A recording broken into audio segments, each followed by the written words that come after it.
اعوذ باللہ من الشیطان الرجیم بسم اللہ الرحمن الرحیم۔ سورہ زمر آیت نمبر 1 ہے۔ اس سے قبل اس سورت کا کچھ تعارف اپنے ذہن میں رکھ لیں تاکہ ہم اس کے مضامین کو بآسانی سمجھ سکیں۔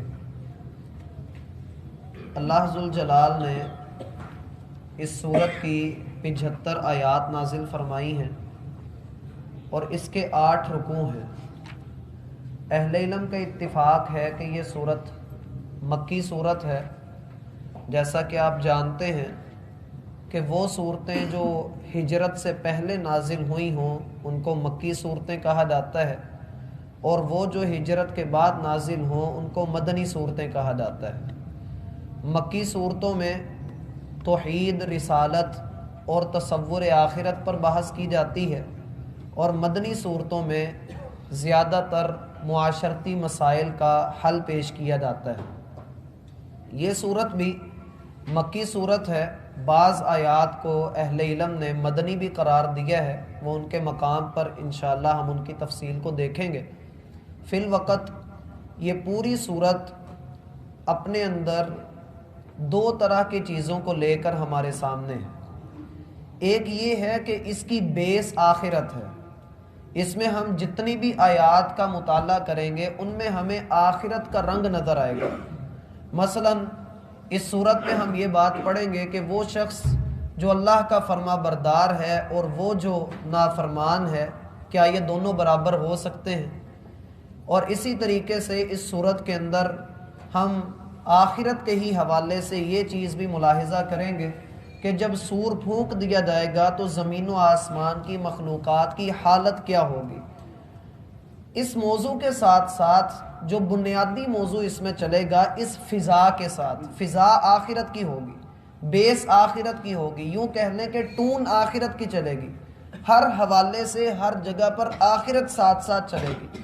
لیکن جو بنیادی موضوع ہوگا وہ توحید ہوگا، اور توحید کی بھی ایک قسم ذکر کی جائے گی۔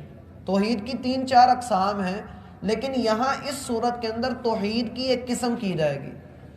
عام طور پہ ہمارے ہاں یہ ہے کہ توحید ماننا، توحید پر عمل پیرا ہونا، یہ 2 الگ چیزیں ہیں۔ ایک بندہ کسی بات کو مانتا ہے لیکن اس پر عمل نہیں کرتا، یہ 2 الگ چیزیں ہیں۔ جیسے ایک بندہ کہے کہ نماز ادا کرنا بہترین کام ہے لیکن وہ نماز خود ادا نہ کرے۔ ایک بندہ توحید کو مانے، اس کا اقرار کرے، لیکن جب عمل کی باری آئے تو وہ بندہ عمل نہ کر سکے۔ ہر انسان کی زندگی میں وہ کسی نہ کسی چیز کا تلاش کرنے والا ہوتا ہے، کسی نہ کسی چیز کی وہ طلب رکھتا ہے، کسی نہ کسی چیز کو وہ سجدہ کرتا ہے، کسی نہ کسی کے پیچھے وہ لگتا ہے۔ ایسے ہی اللہ سبحانہ و تعالی نے اس صورت کے اندر اس بات کو توحید کے معنوں میں واضح فرمایا ہے کہ تم نے کس کے در پہ آنا ہے۔ اس کو کہا جاتا ہے توحید فی العمل۔ توحید فی العمل، عمل میں توحید کیا ہوتی؟ ایک بندہ اللہ رب العالمین کو ایک مانتا ہے لیکن عملی اعتبار سے اس کی زندگی اس کے برعکس ہے، ہم یہ کہیں گے کہ یہ بندہ اپنے عملی اعتبار سے شرک کا مرتکب ہو رہا ہے۔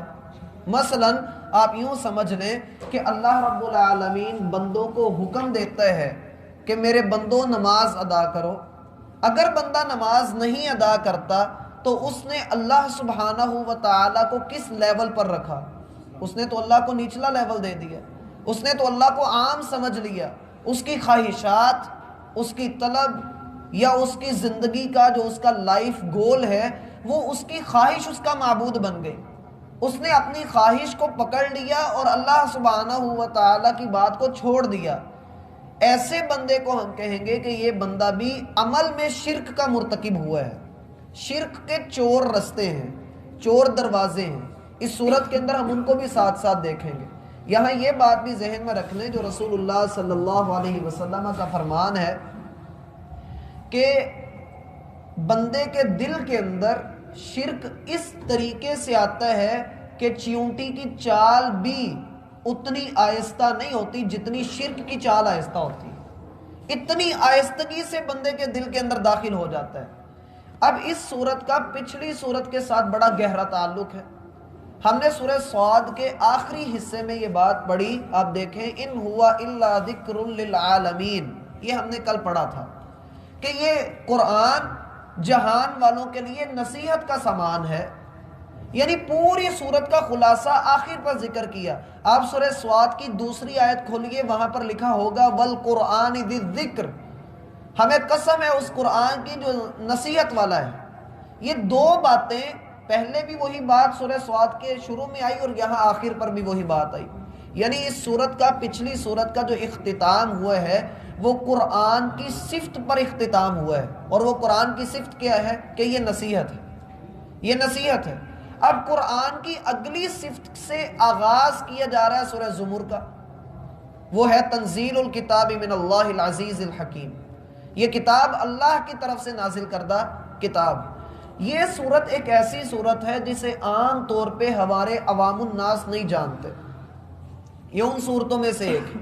یہ سورت اتنی مشہور نہیں ہے، اس کے مشمولات اتنے مشہور نہیں ہیں، اس کی تعلیمات اتنی مشہور نہیں ہے. اس کی ایک ہی مشہور آیت ہے جو آپ نے اکثر لکھی پڑھی ہوگی، جس میں آتا ہے کہ کیا علم والے اور جاہل برابر ہو سکتے ہیں. وہ اسی سورت کی ہی آیت ہے، پہلے رکوع ہی کی آیت ہے، وہ انشاءاللہ ہم پڑھیں گے. پھر اس سورت کا ایک اور بڑا اہم پہلو یہ ہے کہ اس میں انسان کی تخلیق کے مراحل ذکر کیے گئے ہیں. اس میں یہ بتایا گیا ہے کہ آخرت کی بیس میں جب تم توحید کو سمجھتے ہو، اپنی اصل کو پہچانتے ہو، تو تمہارا رب کن کاموں سے راضی ہوتا ہے اور کن سے وہ ناراض ہوتا ہے.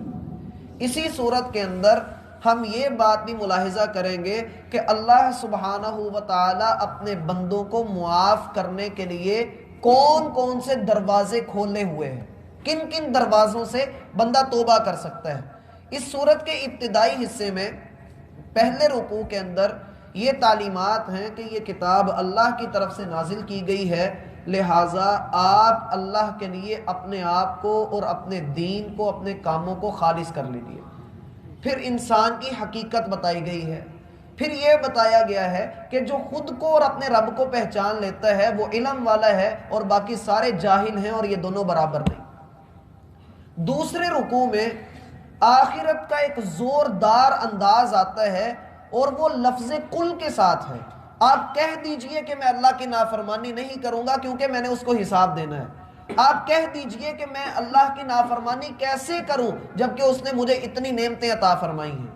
پھر اس صورت کے دوسرے رکوع کے اختتام پر ایک بہت بڑی اللہ رب العالمین نے نشانی بتائی ہے کہ آسمان سے پانی نازل ہوا، اس میں سے فصل اگی، اس فصل کو پھل لگا، اور اس پھل کو پھر اللہ نے ایک گرم ہوا بھیج کر جلا دیا. بتاؤ کہ ایسے سارے معاملات کون کرتا ہے.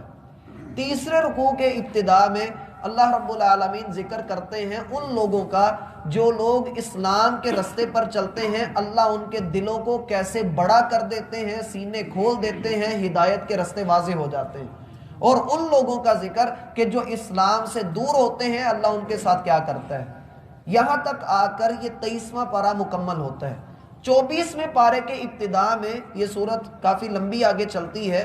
24ویں پارے کے آغاز میں اللہ رب العالمین ان لوگوں کا ذکر کرتے ہیں جو نہ تو اسلام کی طرف آ رہے ہیں، نہ کفر میں صحیح طرح سے پڑے ہوئے ہیں، بلکہ شک کا شکار ہیں، وہ شکوک اور شبہات میں پڑے ہوئے ہیں.